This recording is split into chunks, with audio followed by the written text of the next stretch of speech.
আমি তো 9:30টায় গান শিখি। আমার হচ্ছে বৃহস্পতিবারে আমি ক্লাস শেষ করে হচ্ছে বাসায় গিয়ে শুনি যে 9:30টায় হামলা হয়েছিল। এটা শুনে আমি অনেক দুঃখিত হয়েছিলাম। অবশ্যই আমার প্রতিষ্ঠানের ভাঙচুর হয়েছে।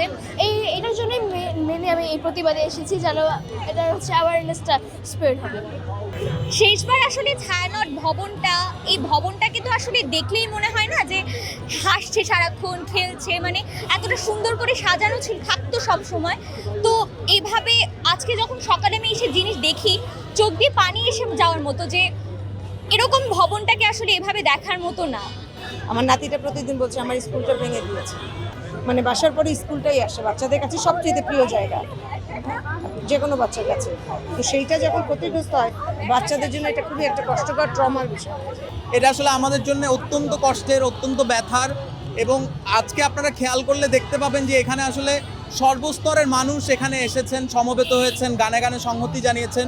বাংলাদেশের যত কালচারাল সংগঠন আছে, কেউ গানের, কেউ নাটকের, কেউ নাচের, এই সব সংগঠন মিলে একটা প্ল্যাটফর্ম হওয়া উচিত এবং সেই একটা জায়গাতে আন্দোলন হওয়া উচিত।